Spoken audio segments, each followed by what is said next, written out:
All right chat Rishi this side and welcome back to my YouTube channel. काफ़ी सही 1:11 का trade हमने आज कैप्चर किया and this was a very good trade. ठीक है, टारगेट वाज वेल डिफाइंड कि भाई यहाँ तक जा सकता है, उसके बाद भी देखो उसके ऊपर भी गया, एक काफ़ी बड़ा पुल बैक भी दिया and then more 100 pips on the same direction. Trade का लॉजिक बहुत ज़्यादा सिंपल था, एक्सप्लेन करूंगा, मेरा ट्रेड भी मैं आपको शो कर दूंगा एंड उसके पहले समझते कि भाई कैसे स्टेप बाय स्टेप हमने ये ट्रेड को डेवलप किया। ठीक है, so this is the gold FX club right here. ठीक है, एंड अगर यहाँ पे आप देखोगे हमने सिमिलर सिंपल सेटअप मैंने यहाँ पे शेयर किया था कि भाई जैसे ही ये कैंडल का हाई ब्रीच करता है will plan to enter, that's the only thing right. And मेरा एक्सपेक्टेशन क्या था, मैं एसएल को रीएडजस्ट करूंगा जस्ट बिकॉज अभी तो कैंडल क्लोजिंग हुई नहीं थी, कोई स्विंग नहीं मिला था, तो एसएल को रीएडजस्ट करना is very important right. And अगर ये बड़ी कैंडल के साथ ब्रेक होगा ना तो मेरा कैंडल लो का ही एसएल रहेगा which will be very minimum. मैं तो प्लान कर रहा था 10 पिप का ये स्टॉप लॉस मिल जाए, 10-15 pip, that is more than fine. But अगर आप यहाँ पे देखोगे कैंडल क्लोजिंग में मेरा एंट्री ट्रिगर हो गया था exactly on this particular candle. उसके बाद आई वॉज वेटिंग कि भाई एक rejection candle and then continuation दे तो मेरा एसएल छोटा बने, बट तब तक के लिए एक डेफिनेटली एक प्रीवियस स्विंग का एसएल रखना एक डिफाइन बनता था which is of almost around 50 पिप। तो अगर 50 पिप भी समझेंगे तो भी हमारा यहाँ पे मोर देन 1:2 का टारगेट था विच इज़ मोर देन 1:2.5 का टारगेट था। ठीक है, उसके बाद आप देखो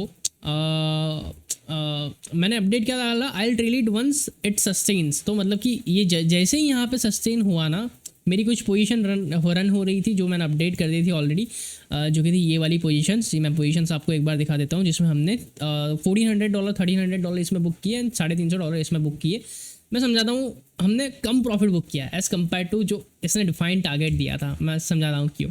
ठीक है, तो अभी देखो हमने यहाँ पे क्या अपडेट दे दिया भाई, ओनली 10 पिप का स्टॉप लॉस है, बट 4 आवर की जो विक थी उसका मुझे थोड़ा वो था कि भाई वो एक बार हंट करके ना चला जाए, but that is the perfect stop loss 10 पिप का, क्योंकि जिस हिसाब से मार्केट में रैली आ रही थी आप देखो it broke a very important area right here. If you go to the 5-minute time frame na, just look at it, this area, this 3400 area was tested yesterday and it was a very important area. उसके ऊपर मेरा एक यहाँ पे एक area था, ये जो लाइन 3405 की एक लाइन थी विच is very important and exact वो एरिया से on a 1 minute time frame मुझे काफ़ी अच्छा पुल बैक देखने को मिला। जैसे ही ये फर्स्ट दोजी कैंडल बना के रिजेक्शन मिला ना, आई वॉज लाइक कि भाई ये ब्रेक होगा, वी आर एंटरिंग। देखो मैंने यहाँ पे इंडिकेशन दिया था कि भाई जैसे ही ये ब्रेक होगा वी आर एंटरिंग। ठीक है, so I was very much confident about this trade and उसके हिसाब से मैं इतना छोटा एसएल लेके प्लान करा था कि भाई इतना छोटा एसएल लेके चलेंगे ना। आप देखो कंटिन्यू बहुत ही सही राइड किया एंड मैंने यहाँ पे अपडेट भी डाल दिया था राइट हियर, ये कितने पिप का, ऑलमोस्ट 40-50 पिप देने के बाद 40 पिप देने के बाद मैंने अपडेट भी डाल दिया था कि भाई मैं जो पोजीशंस होल्ड कर रहा हूँ इसमें मैंने like I have kept the stop loss, क्योंकि मुझे बाहर जाना था। ठीक है, शाम के टाइम पर जनरली थोड़ा बहुत बाहर जाना हो जाता है एंड लाइक सेटअप पे नहीं रहता है, तो भाई स्टॉप लॉस रखना is very very much important. And मैं एक्सपेक्ट कर रहा था कि थोड़ा टाइम लेके जाएगा, तो मैंने टीपी नहीं लगाया था एंड 50 पिप के बाद रिस्क फ्री होना था, that's the very important thing. ठीक है, एंड जैसे ही 50 पिप आ गए मैंने एक लॉट जो मैं होल्ड कर रहा था वो निकाल दिया, उसके बाद एक ही लॉट मैं कैरी कर रहा था। ठीक है, एंड सेम विथ 10 पिप का स्टॉप लॉस। तो क्या हुआ वो मतलब कि हमने ट्रेड लिया था 6:30 बजे, वो 7 बजे ही यहाँ पे हमारा टारगेट टच कर गया एंड उसके बाद मैंने ये ट्रेड को देखा ऑलमोस्ट 7:30 बजे के आसपास। तो जब ये वापस से इस एरिया में आ गया था, ठीक है, यहाँ पे कहीं पे मैंने ट्रेड को कट कर दिया, जो मेरी पार्शियल क्वांटिटी थी उसको मैंने कट कर दिया एंड या books almost around you can say $1,500-$1,600 which is like very decent profit for मी।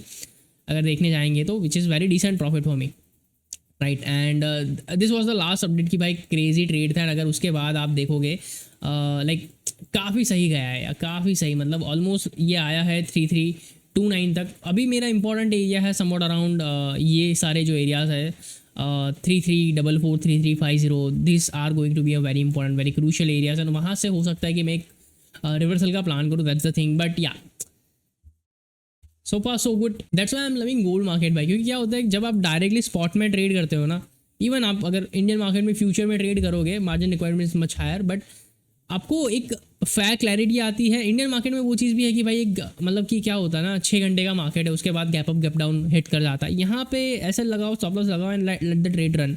सो वो एक बेनिफिट काफ़ी सही मिलता है मुझे। एंड वो सेम चीज़ ना मैंने यहाँ पे आपको देखो पोस्ट भी की थी, जिन जिन लोगों ने ये चीज़ पढ़ी होगी कि भाई मतलब मैं मेरा क्या व्यू है, मेरा क्या ओपिनियन है, and like go through it. अगर आप मेरे फ्री टेलीग्राम चैनल में नहीं हो, link is in description, join कर लेना। हाँ, गोल्ड एफएक्स कैसे ज्वाइन करना है उसका भी लिंक डिस्क्रिप्शन में, यू कैन ज्वाइन इट, ठीक है। I will see you in the video, till then bye bye guys.